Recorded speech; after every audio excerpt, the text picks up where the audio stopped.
News 24 Marathi, नवा भारत, नवा विचार.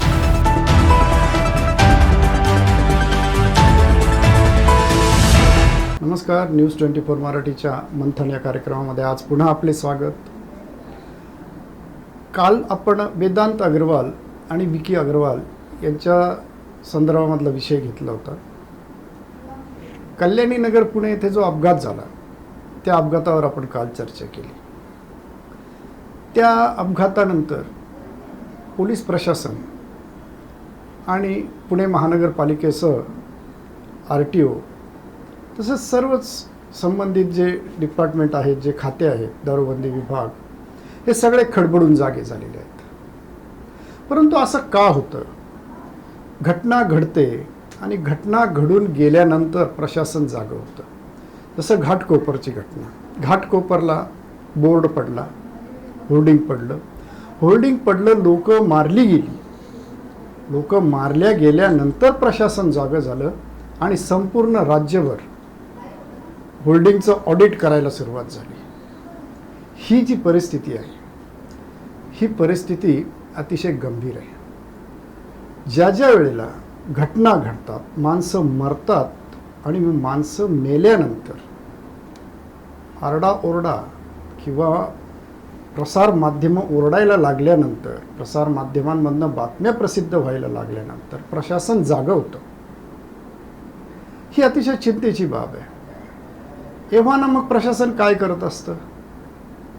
एव्हाना प्रशासन काय करत असतं या प्रश्नाचं उत्तर तुम्हाला आणि मला दोघांनाही माहिती आहे.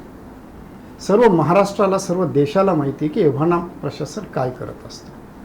चिरीमिरी गोळा करणं आणि जे चालू आहे ते डोळे मिटून चालू आहे त्याकडे दुर्लक्ष करणं, ही प्रशासनाची वागण्याची पद्धत आहे. ह्या पद्धतीमुळे कित्येक माणसांना नाहक प्राण गमावा लागला. काल वेदांत अग्रवालला औरंगाबादमधनं आणण्यात आलं आणि तो पुणे पोलिसांच्या ताब्यात आज आहे. 2 वाजता त्याला पुण्यात कोर्टात हजर केलं जाणार आहे. बापानं उदंड बनवलेल्या बापानं ज्या मुलाला उदंड बनवलं, तो उदंड मुलगा रस्त्यावर जीव घेत फिरतोय.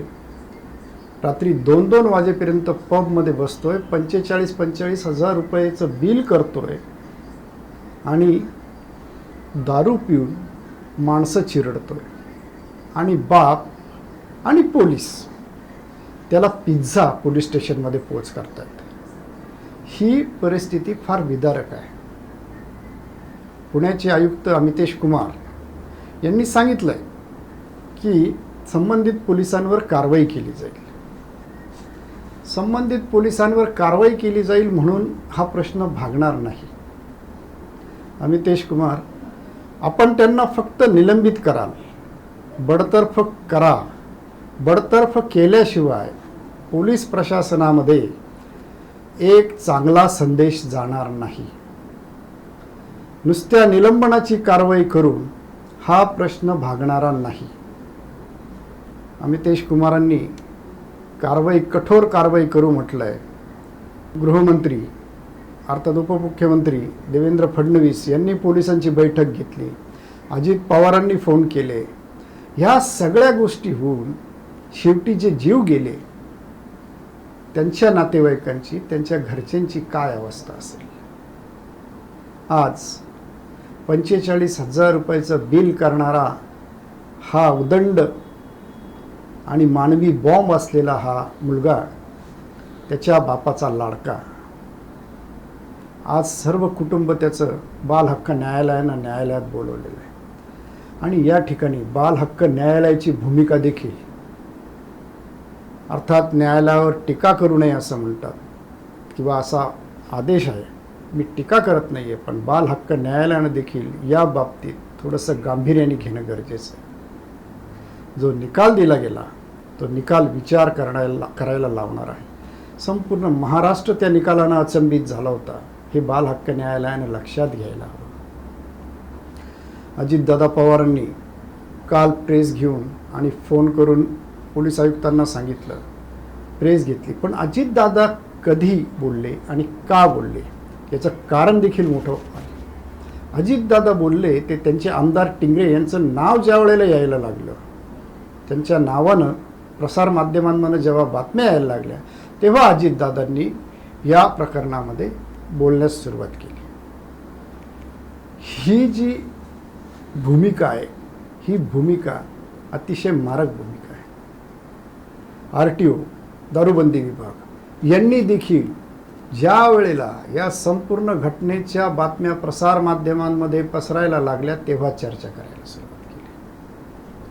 ही बाब सामान्य नाही. पुणे महानगरपालिकेनं 270 पबवरती कारवाई केली एका वर्षभरात, असा अहवाल आज पुणे महानगरपालिकेनं दिलेला आहे. मग दारूबंदी विभाग झोपा काढत होता. रात्री 2-2, 2:30 वाजेपर्यंत पुण्यामधले पब सुरू राहतात आणि दारूबंदी विभाग, स्थानिक पोलीस प्रशासन तसंच महानगरपालिकेला दिसत नाही. महानगरपालिका, दारूबंदी विभाग, पोलीस प्रशासन का डोळे झाक करत आहे? डोळे झाक करण्यामागे चिरीमिरी हेच कारण आहे, दुसरं कारण असूच शकत नाही. इतका निष्काळजीपणा. आणि त्या पब मालकाला ज्याला अटक केलेली आहे, त्या मॅनेजरला, सांगळेंना ज्यांना अटक केलेली आहे, यांनी अल्पवयीन मुलाला दारू दिली, हा देखील एक गंभीर अपराध आहे. परंतु याची जाणीव यांना असणं कदापि शक्य नव्हतं. याला कारण आहे प्रशासनाची डोळेझाक. ही जी पब संस्कृती आहे, ही पब संस्कृती रात्री 2:30, 3-3 वाजेपर्यंत मद्यप्राशन करीत आणि गावभर फिरून एका ठिकाणी गोळा होऊन त्या ठिकाणी मित्रांच्या चौकट्या उभं करणं, बैठका घेणं, मित्रांच्या चौकट्या बसवणं, ही पद्धत जी आहे, ही पद्धत सध्या शहरांमध्ये खूप मोठ्या प्रमाणावर वाढते. सर्वसामान्य आईवडिलांनी आता आपल्या मुलांची, तरुण मुलांची काळजी घेणं गरजेचं आहे. ज्या पद्धतीनं रात्री 2-2 वाजेपर्यंत आपला मुलगा बाहेर फिरतोय आणि त्याची कुठल्याही प्रकारची काळजी विचारपूस न करणारे अग्रवालसारखी कुटुंब असतील, त्या वेळेला हीच परिस्थिती उद्भवेल.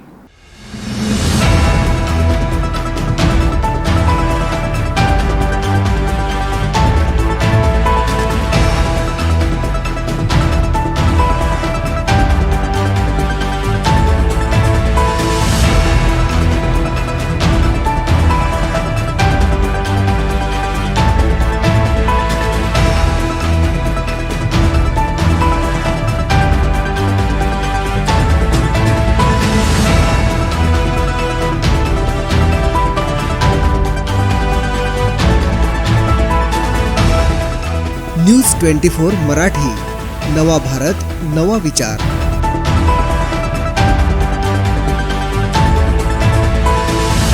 आता आपण दुसऱ्या विषयाकडे जाणार आहोत. शरद पवारांनी राहुल गांधींच्या संदर्भात एक विधान केलेलं आहे आणि त्याचबरोबर त्यांनी लोकसभा निवडणुकीच्या संदर्भात किंवा देशात येणाऱ्या आगामी सरकारच्या संदर्भात देखील एक विधान केलेलं आहे. शरद पवार म्हणालेले आहेत की जर भारतीय जनता पक्षाला अपेक्षित यश मिळालं नाही तर आम्ही सर्व पक्ष मिळून सरकार उभं करण्याचा प्रयत्न करू.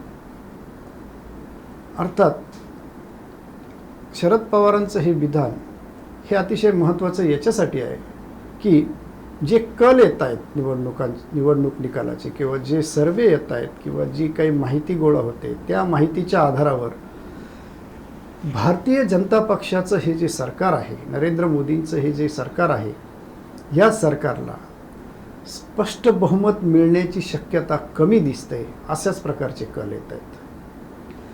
जो उत्तरेकडील देशाचा भाग जो आहे, त्या देशाच्या उत्तरेकडील भागामध्ये भारतीय जनता पक्षाला ज्या मोठ्या प्रमाणामध्ये गेल्या 2 वेळेला लीड मिळालं होतं, ज्या मोठ्या प्रमाणामध्ये 2 वेळेला उमेदवार त्यांचे निवडून आले होते, तशी परिस्थिती यावेळेला उत्तरेकडील प्रदेशात नाही. आणि महाराष्ट्रात जी फोडाफोडीचं राजकारण देवेंद्र फडणवीस यांनी केलं, त्या फोडाफोडीच्या राजकारणाने महाराष्ट्रातली सर्वसामान्य जनता, मतदार नाराज असल्याचं स्पष्ट दिसलेलं आहे. आणि या नाराज मतदारांनी ह्या निवडणुकीमध्ये भारतीय जनता पक्षाला अव्हेरलेला आहे अशा प्रकारचा अहवाल किंवा अशा प्रकारचे सर्वे दिसत आहेत. शिवसेना उद्धव ठाकरे गट यांच्या बाजूनं जो सॉफ्ट कॉर्नर संपूर्ण महाराष्ट्रामध्ये, ग्रामीण महाराष्ट्रामध्ये दिसत होता, तो सॉफ्ट कॉर्नर प्रत्यक्षात उतरलेला आहे. आणि मनोज जरांगे पाटील यांचं आंदोलन, मराठा आंदोलन, या मराठा आंदोलनाने देखील बऱ्यापैकी इम्पॅक्ट दाखवलेला आहे. नांदेडमध्ये अशी परिस्थिती आहे की मराठा आंदोलनामुळे नांदेडमधील भारतीय जनता पक्षाचा किंवा महायुतीचा उमेदवार हा निवडून येणे शक्य नाही, अशी परिस्थिती निर्माण झालेली आहे. आता शरद पवारांनी हे विधान करताना म्हटलं आहे की समविचारी पक्षांबरोबर आम्ही सरकार स्थापन करू. अर्थात या विधानामागे आगामी 4 तारखेला येणारा जो निकाल आहे त्या निकालाची पार्श्वभूमी आहे. आणि त्यानंतर शरद पवार म्हणतात की राहुल गांधींवर फक्त नरेंद्र मोदीच टीका करतात. नरेंद्र मोदींशिवाय राहुल गांधींवर देशात कोणीही टीका करत नाही. परंतु शरद पवार त्यावेळेला हे विसरतात की स्वतः शरद पवारांनीच राहुल गांधींवरती अनेकदा टीका केलेली आहे. काँग्रेस पक्षावर टीका केलेली आहे.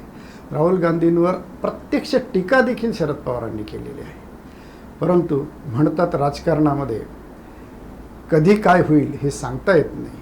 जे शरद पवार राहुल गांधींवरती टीका करत होते तेच शरद पवार आज देशात फक्त नरेंद्र मोदीच राहुल गांधींवर टीका करतायत, अशा प्रकारचं विधान करतायत. या सर्व बाबी एकच सूचकता एकच दाखवते की हा जो प्रवाह आहे, हा प्रवाह आता भारतीय जनता पक्षाच्या या निवडणुकीच्या निकालानंतर भारतीय जनता पक्ष जो आहे त्याचं सरकार येणं थोडंसं अवघड दिसतंय. नमस्कार, आज आपण इथेच थांबूया. पुन्हा भेटूया उद्या सकाळी.